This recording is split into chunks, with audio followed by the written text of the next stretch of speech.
So I'm Father Paul Franks. I'm stationed here in St. Mary's, where I teach in St. Mary's College. St. Mary's College. And I want to read to you one of my favorite chapters in this beautiful new recording studio that Angelus Press has recently finished. One of my favorite chapters of G.K. Chesterton, which is his chapter, The 5 Deaths of the Faith from the Everlasting Man. Chesterton was very influential on me, coming to the faith. I was brought up Catholic in the Novus Ordo, but I didn't practice my faith through my teenage years, and one of the books that helped me immensely in coming back was Orthodoxy by G.K. Chesterton. So I have a special devotion to Chesterton. I find he has a special gift for us today, which is he's very balanced. He's very broad in his view of things and in his charity. And he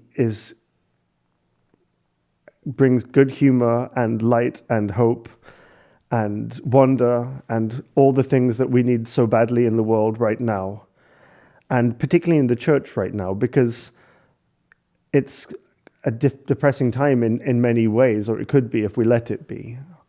Tradition is under persecution, and we have the feeling that the enemies of the church, the enemies of the faith, are winning. And Chesterton writes in this chapter about the 5 deaths of the faith. And his point is that in the history of the church, there have been different periods where it was the end of an era in the world, and a kind of crisis in the world which led to a state of crisis in the church, more or less. He talks about many times when the church has been persecuted, but he talks about sometimes as well in history where Christians just lost their nerve, lost their conviction, lost the courage of their convictions and their spirit of faith. And so whilst remaining officially Catholic, officially Christian, they watered down, compromised, attenuated Christian doctrine and practice.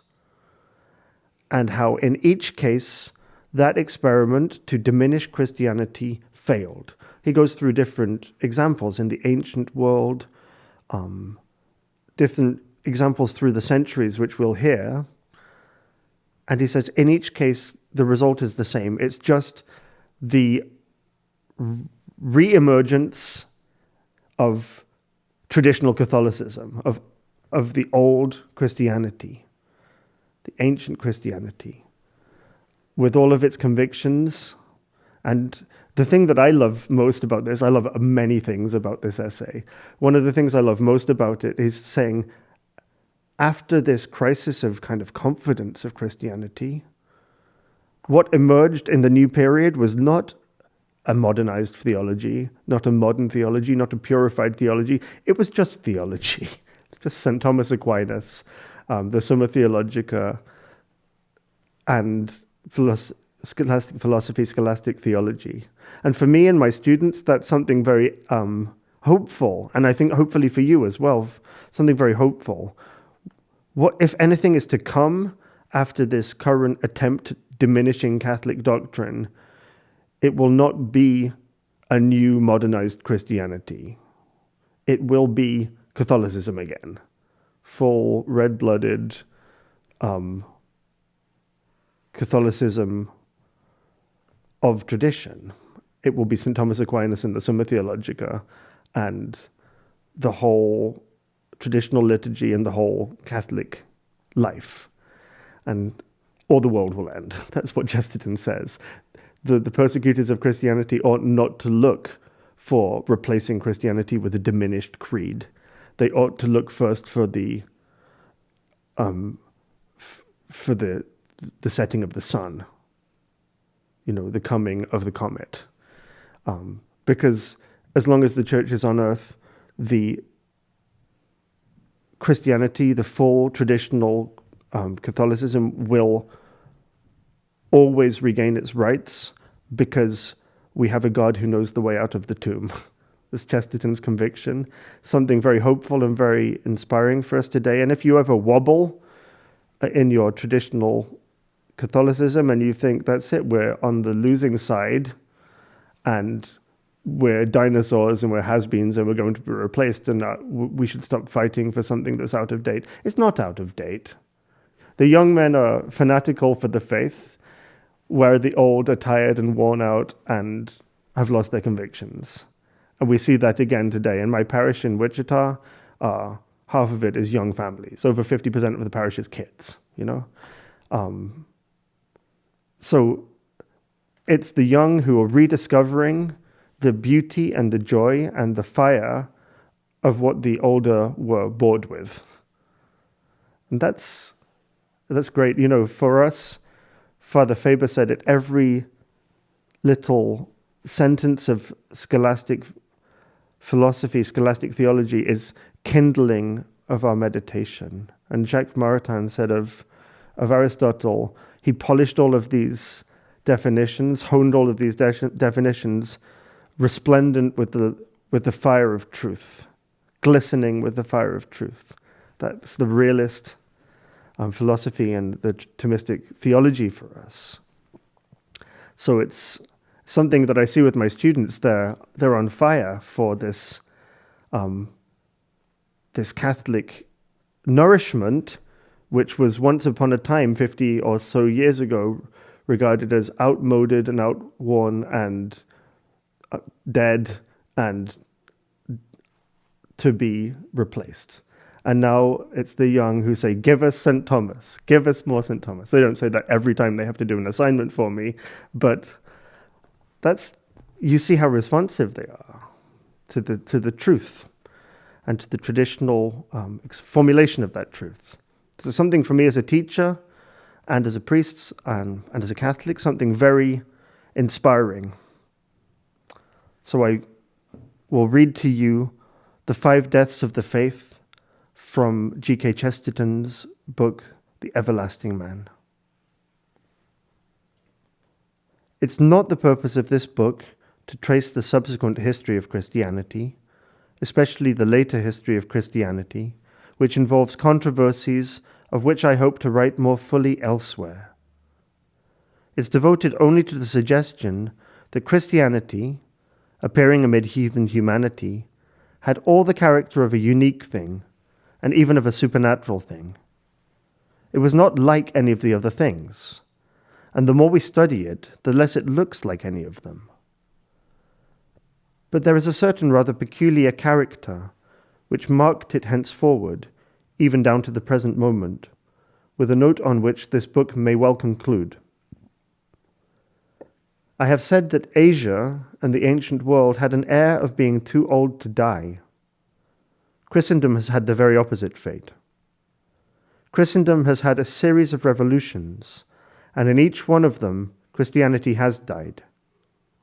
Christianity has died many times and risen again, for it had a God who knew the way out of the grave. But the first extraordinary fact which marks this history is this, that Europe has been turned upside down over and over again, and that at the end of each of these revolutions, the same religion has again been found on top. The faith is always converting the age, not as an old religion, but as a new religion. This truth is hidden from many by a convention that is too little noticed. Curiously enough, it's a convention of the sort that those who ignore it claim especially to detect and denounce. They are always telling us that priests and ceremonies are not religion, and that religious organization can be a hollow sham. But they hardly realize how true it is. It is so true that 3 or 4 times at least in the history of Christendom, the whole soul seemed to have gone out of Christianity, and almost every man in his heart expected its end. This fact is only masked in medieval and other times by that very official religion which such critics pride themselves on seeing through. Christianity remained the official religion of a Renaissance prince, or the official religion of an 18th century bishop, just as an ancient mythology remained the official religion of Julius Caesar, or the Arian Creed long remained the official religion of Julian the Apostate. But there was a difference between the cases of Julius and Julian, because the church had begun its strange career. There was no reason why men like Julius should not worship gods like Jupiter forever in public and laugh at them forever in private. But when Julian treated Christianity as dead, he found it had come to life again. He also found, incidentally, that there was not the faintest sign of Jupiter ever coming to life again. This case of Julian and the episode of Arianism is but the first of a series of examples that can only be roughly indicated here.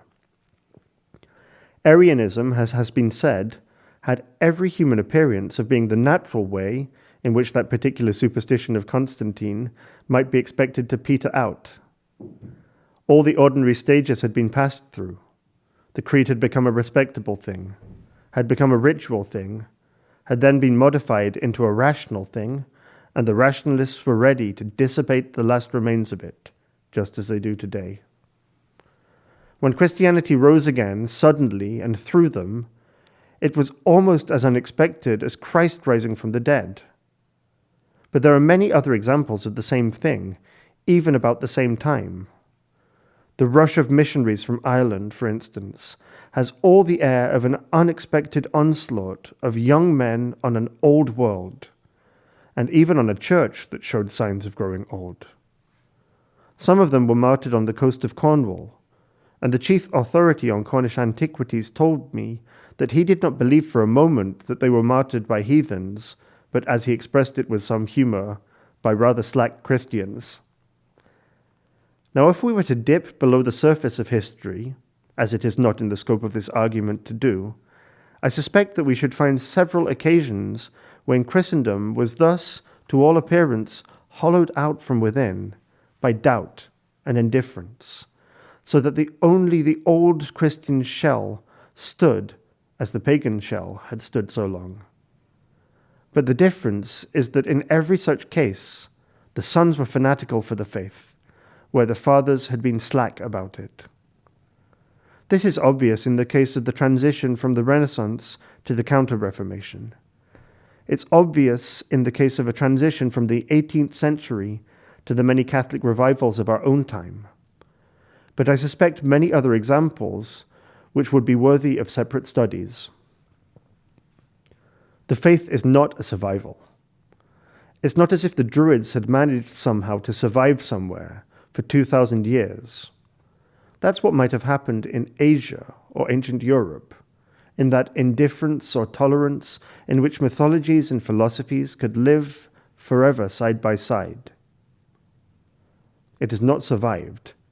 It has returned again and again in this Western world of rapid change and institutions perpetually perishing.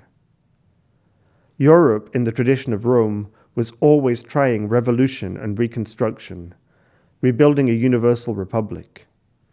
And it always began by rejecting this old stone and ended by making it the head of the corner, by bringing it back from the rubbish heap to make it the crown of the capital. Some stones of Stonehenge are standing, and some are fallen, and as the stone falleth, so shall it lie.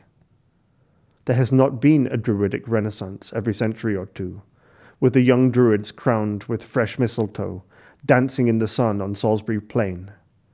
Stonehenge has not been rebuilt in every style of architecture, from the rude round Norman to the last Rococo of the Baroque. The sacred place of the Druids is safe from the vandalism of restoration. But the Church in the West was not in a world where things were too old to die, but in one in which they were always young enough to get killed. The consequence was that superficially and externally, it often did get killed. Nay, it sometimes wore out, even without getting killed. And there follows a fact I find it somewhat difficult to describe, yet which I believe to be very real and rather important. As a ghost is the shadow of a man, and in that sense the shadow of life, so at intervals there passed across this endless life a sort of shadow of death. It came at the moment when it would have perished, had it been perishable. It withered away everything that was perishable.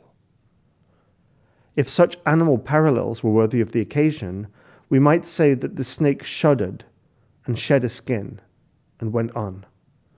Or even that the cat went into convulsions as it lost only one of its 999 lives. It's truer to say, in a more dignified image, that a clock struck and nothing happened, or that a bell tolled for an execution that was everlastingly postponed.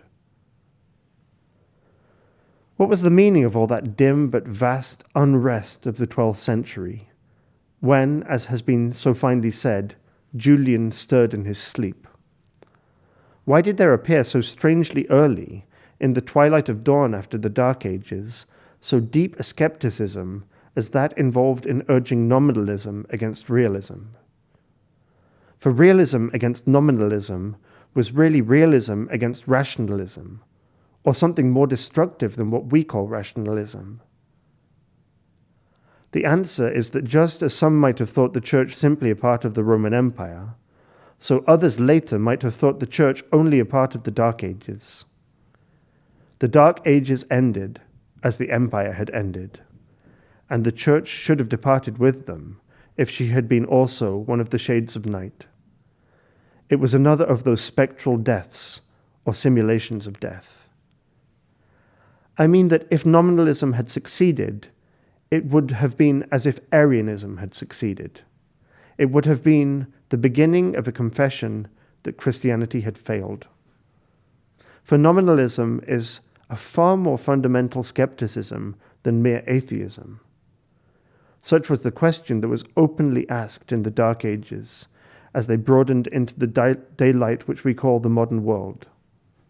But what was the answer?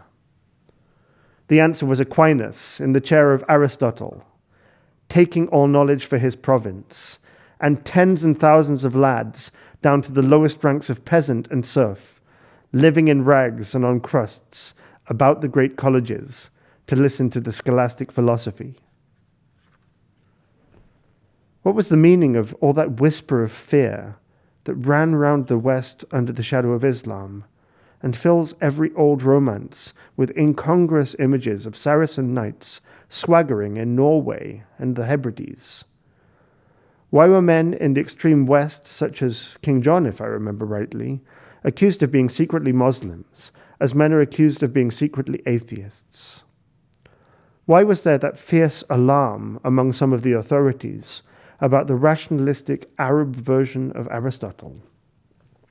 Authorities are seldom alarmed like that, except when it's too late.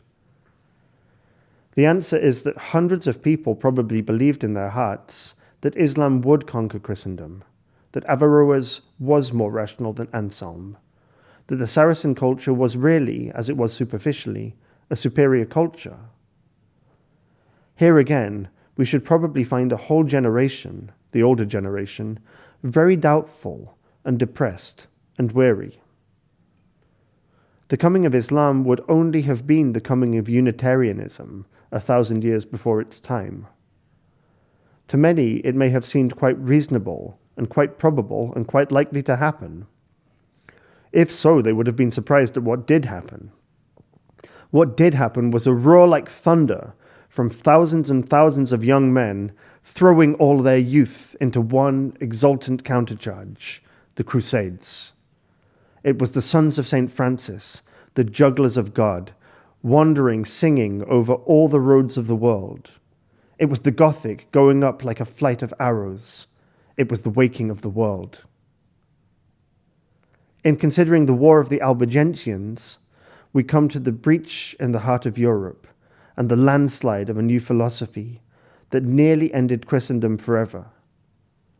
In that case, the new philosophy was also a very new philosophy. It was pessimism. It was nonetheless like modern ideas because it was as old as Asia. Most modern ideas are. It was the Gnostics returning. But why did the Gnostics return? Because it was the end of an epoch, like the end of the empire, and should have been the end of the church. It was Schopenhauer hovering over the future. But it was also Manichaeus rising from the dead, that men might have death, and that they might have it more abundantly. It's rather more obvious in the case of the Renaissance, simply because the period is so much nearer to us, and people know so much more about it. But there is even more in that example than most people know. Apart from the particular controversies, which I wish to reserve for a separate study, the period was far more chaotic than those controversies commonly imply. When Protestants call Latimer a martyr to Protestantism, and Catholics reply that Campion was a martyr to Catholicism, it's often forgotten that many who perished in such persecutions could only be described as martyrs to atheism, or anarchism, or even diabolism. That world was almost as wild as our own. The men wandering about in it included the sort of man who says there is no God, the sort of man who says he is himself God, the sort of man who says something that nobody can make head or tail of. If we could have the conversation of the age following the Renaissance, we should probably be shocked by its shameless negations. The remarks attributed to Marlowe are probably pretty typical of the talk in many intellectual taverns.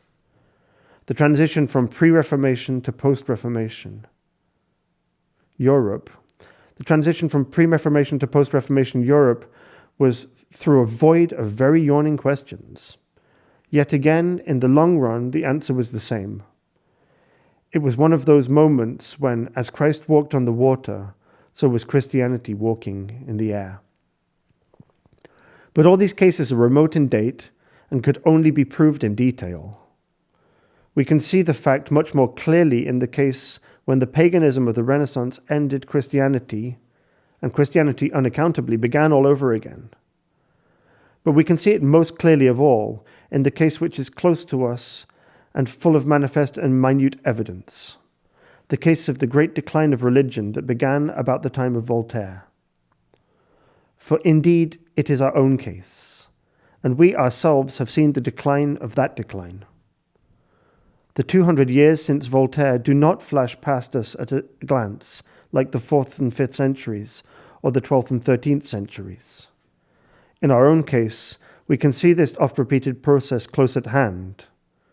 We know how completely society can lose its fundamental religion without abolishing its official religion.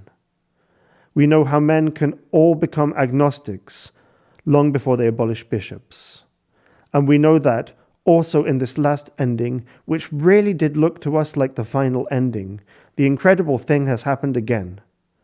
The faith has a better following among the young men than among the old. When Ibsen spoke of the new generation knocking at the door, he certainly never expected that it would be the church door.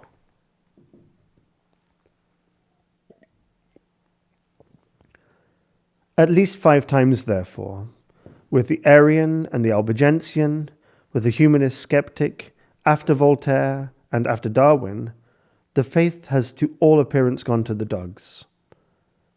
In each of these 5 cases, it was the dog that died. How complete was the collapse and how strange the reversal, we can only see in detail in the case nearest our own time. 1,000 things have been said about the Oxford movement and the parallel French Catholic revival, but few have made us feel the simplest fact about it, that it was a surprise. It was a puzzle as well as a surprise, because it seemed to most people like a river turning backwards from the sea and trying to climb back into the mountains.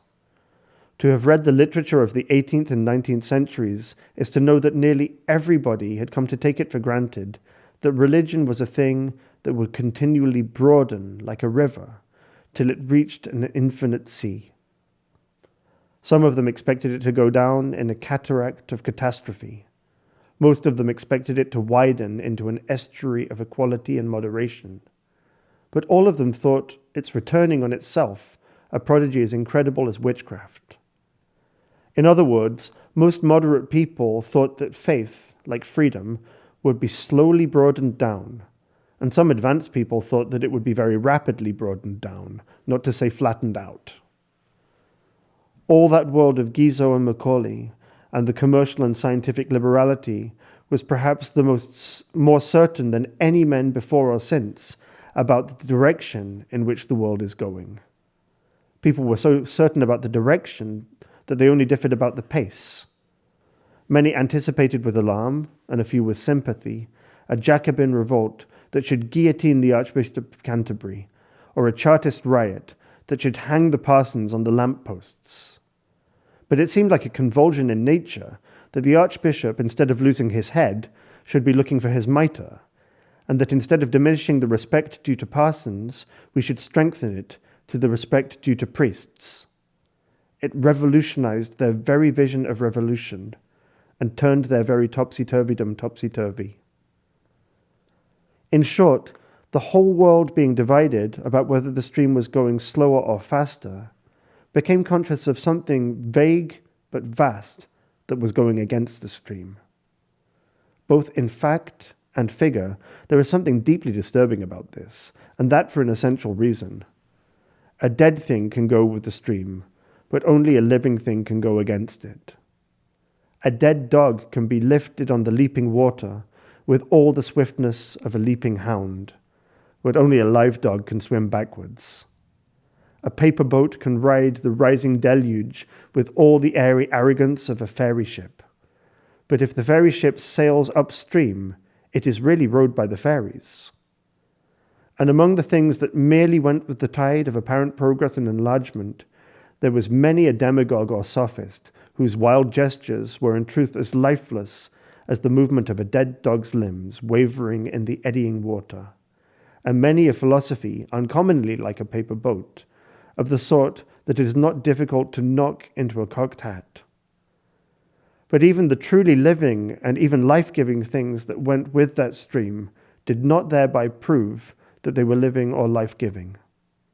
It was this other force that was unquestionably and unaccountably alive, the mysterious and unmeasured energy that was thrusting back the river, that was felt to be like the movement of some great monster, and it was nonetheless clearly a living monster, because most people thought it a prehistoric monster.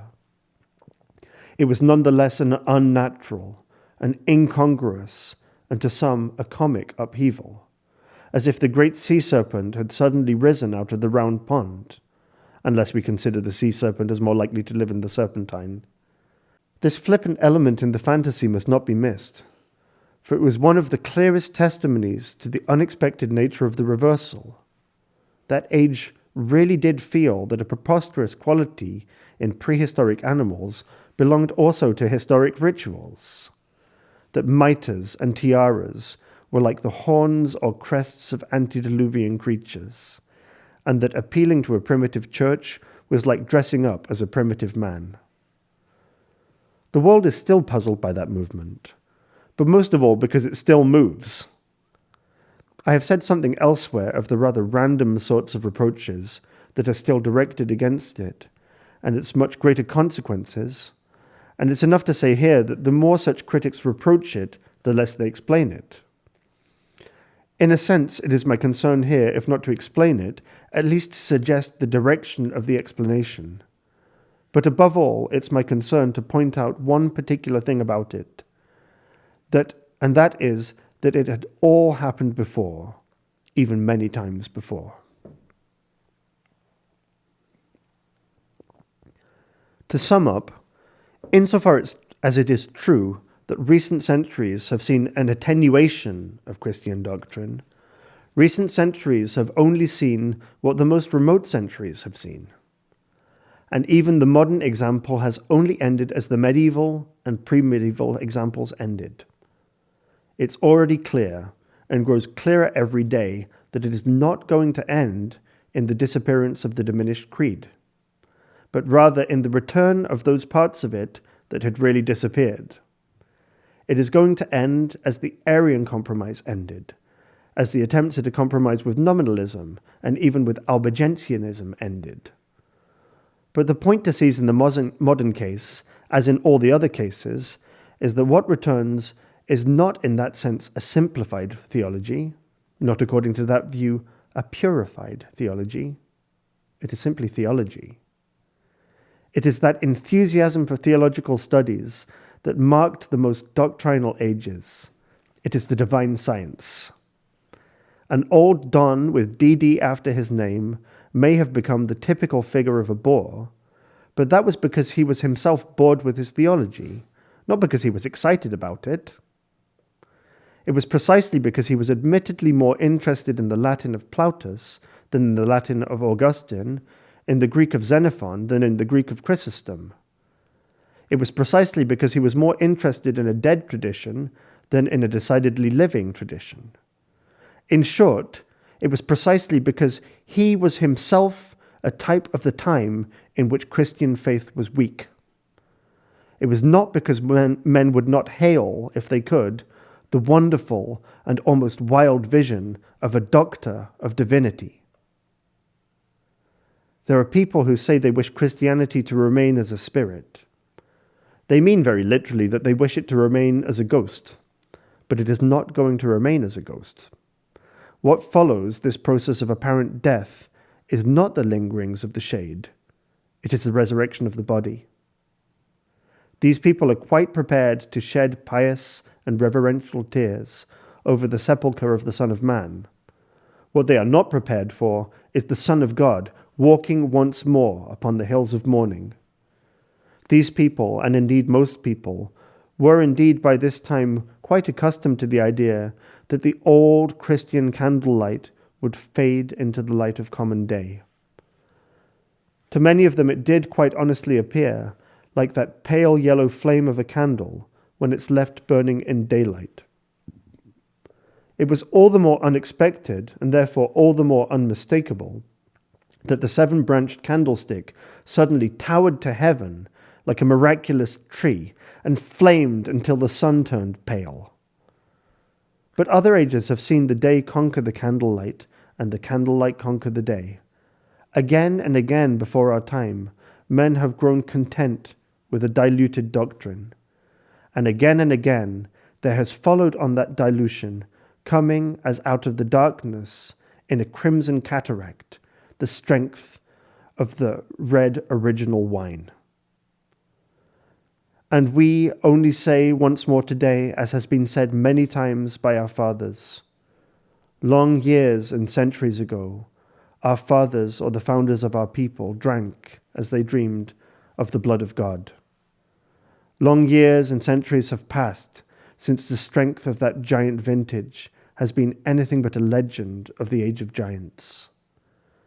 Centuries ago already is the dark time of the second fermentation, when the wine of Catholicism turned into the vinegar of Calvinism.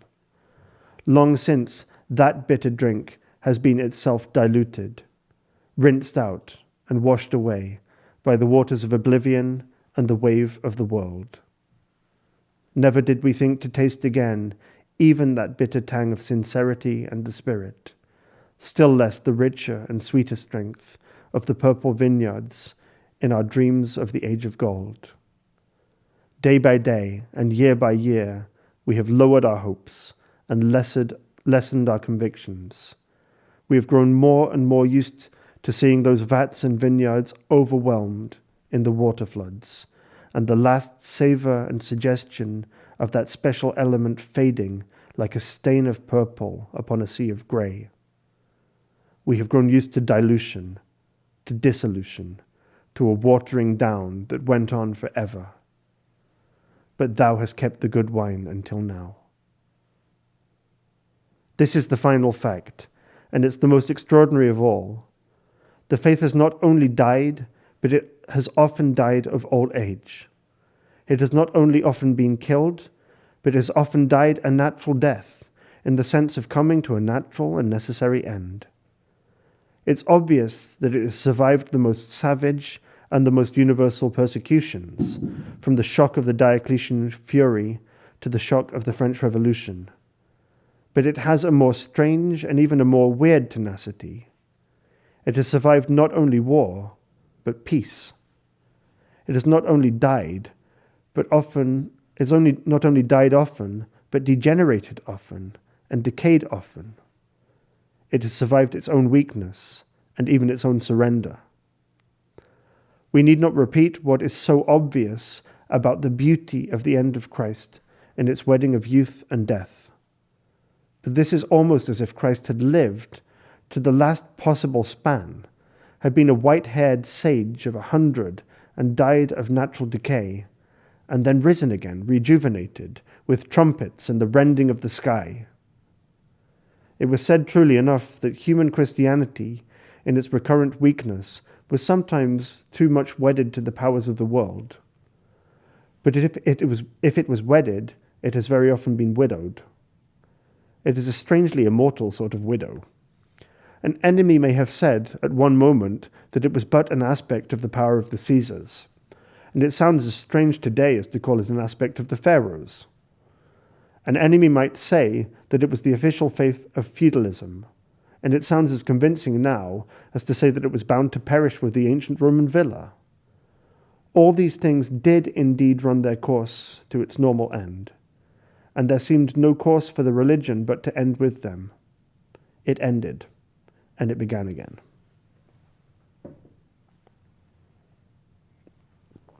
Heaven and earth shall pass away, but my words shall not pass away. The civilization of antiquity was the whole world, and men no more dreamed of its ending than of the ending of daylight. They could not imagine another order unless it were in another world. The civilization of the world has passed away, and those words have not passed away. In the long night of the Dark Ages, feudalism was so familiar a thing that no man could imagine himself without a lord, and religion was so woven into that network that no man would have believed they could be torn asunder. Feudalism itself was torn to rags and rotted away in the popular life of the true Middle Ages, and the first and freshest power in that new freedom was the old religion. Feudalism had passed away, and the words did not pass away. The whole medieval order, in many ways so complete and almost cosmic a home for man, wore out gradually in its turn, and here at least it was thought that the words would die. They went forth across the radiant abyss of the Renaissance, and in 50 years were using all its light and learning for new religious foundations, new apologetics, new saints. It was supposed to have been withered up at last in the dry light of the age of reason. It was supposed to have disappeared ultimately in the earthquake of the age of revolution.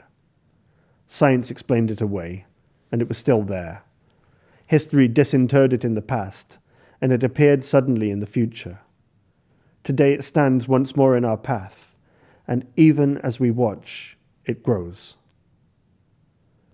If our social relations and records retain their continuity, if men really learn to apply reason to the accumulating facts of so crushing a story, it would seem that sooner or later, even its enemies will learn from their incessant and interminable disappointments not to look for anything so simple as its death. They may continue to war with it, but it will be as they war with nature, as they war with the landscape, as they war with the skies. Heaven and earth shall pass away, but my words shall not pass away. They will watch for it to stumble. They will watch for it to err. They will no longer watch for it to end.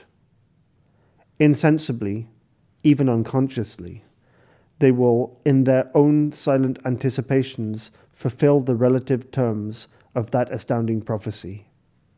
They will forget to watch for the mere extinction of what has so often been vainly extinguished, and will learn instinctively to look first for the coming of the comet or the freezing of the star.